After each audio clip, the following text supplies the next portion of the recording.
program for a basis of a sound.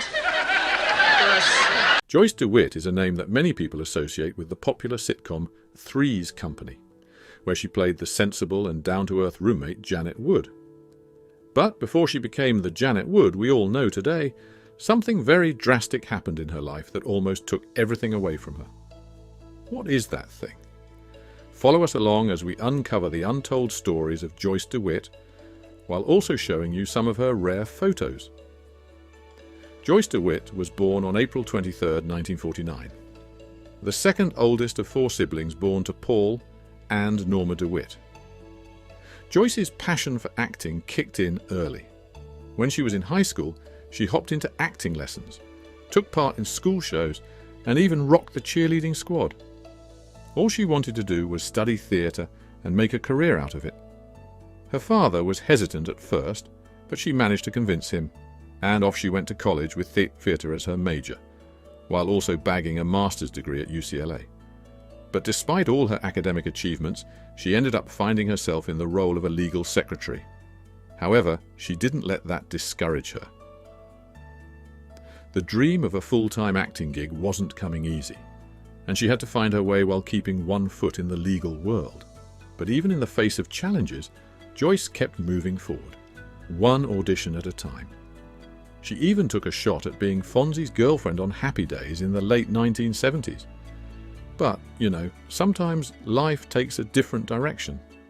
Sadly, they didn't pick her for the role, saying that she was a tad too short and young for it. She felt terribly bad. It was a disappointment that was really hard to shake off.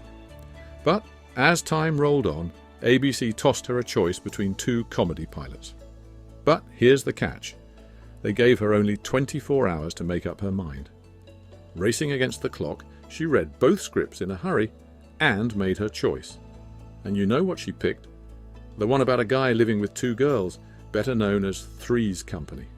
It was a smart move because the other show never really took off.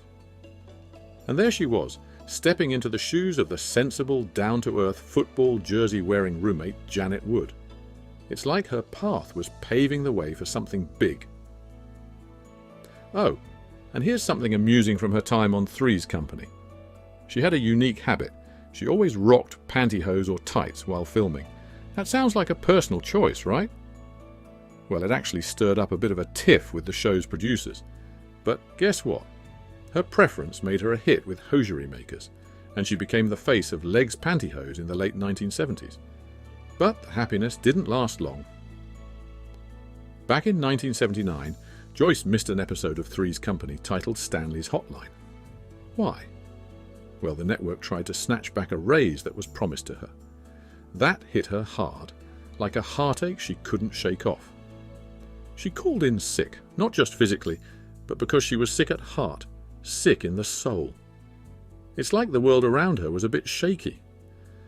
Joyce had a sit-down with the big shot, the network president, and thankfully they reinstated her raise.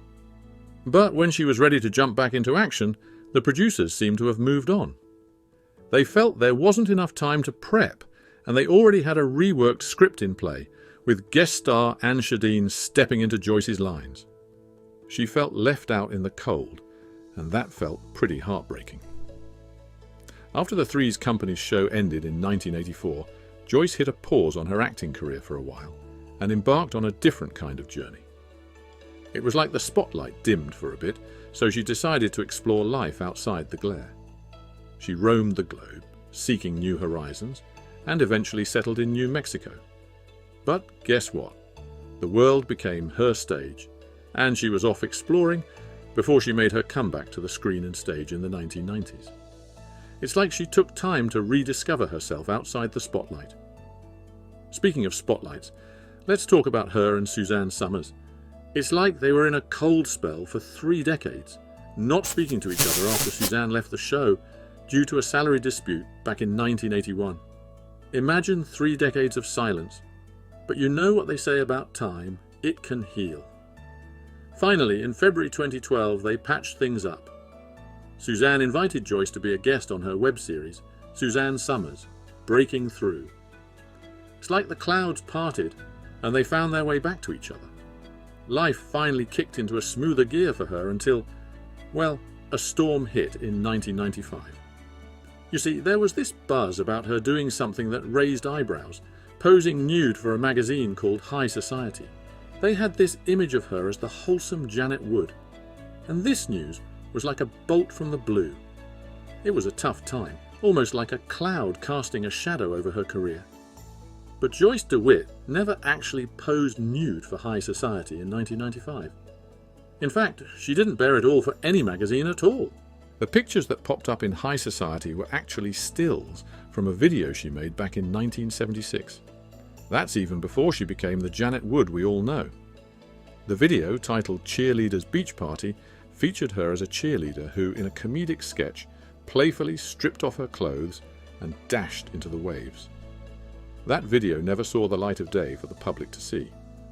But somehow, some way, those images found their way into the magazine's pages without her permission or even her knowledge. When Joyce got wind of this, you can bet she was floored. Outraged is an understatement. It's like someone invaded her personal space without an invitation. So she took matters into her own hands and took the publisher of High Society to court, demanding $7.5 million. Her case was strong, built on claims of fraud, duress, and invasion of privacy. She even pointed out that the photos were doctored to make her appear more unclothed than she actually was. It wasn't an easy ride, but eventually the lawsuit found its end out of court in 1998. Joyce walked away with a sum of money and a heartfelt apology from the magazine. It's like she stood up against the tide and emerged victorious.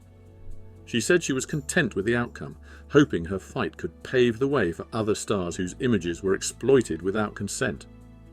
You might be wondering why there's no news about her love life? Well, Joyce's love life has had its own private nooks. Not much buzz, but still quite a journey. Back in the day, she found her heart beating in tune with actor and director Ray Book-Tenica. They were like this pair that didn't need the whole world to know, and they shared a long, cozy companionship from 1979 to 1986. They didn't walk down the aisle or become parents, but they shared something special. Later on, she crossed paths with actor Randolph Mantooth, and they even reached the doorstep of engagement.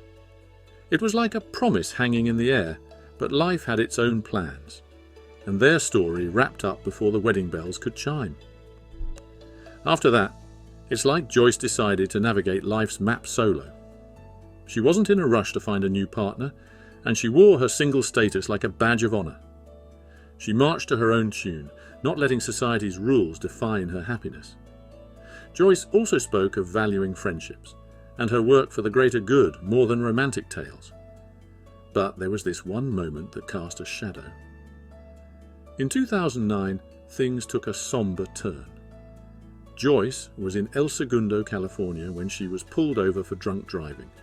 It's like a reality check, a moment that left a question mark on her seemingly content life. Police officers noticed some questionable maneuvers near the park barricades and decided to intervene. They put her through tests to check her alcohol levels, and she was detained. It's like a rough chapter that unfolded.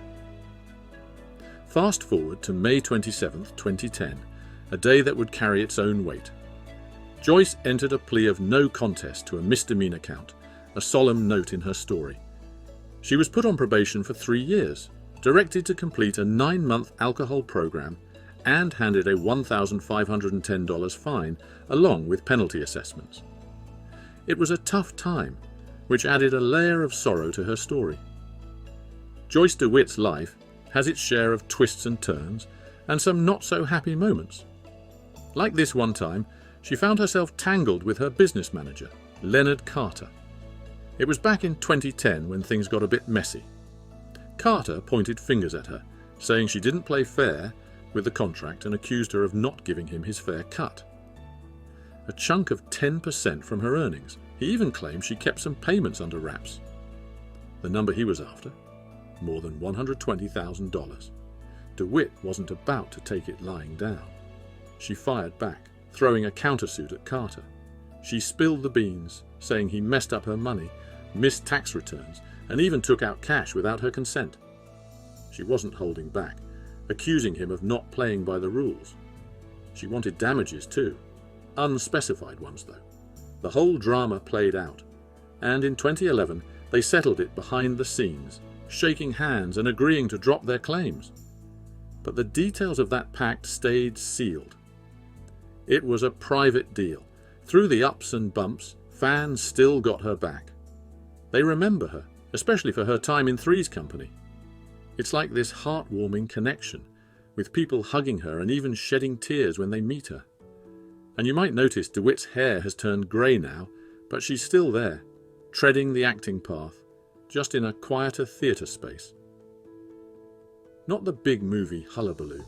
It's like she's made her own space, away from the crazy glare of the spotlight, but still doing her thing.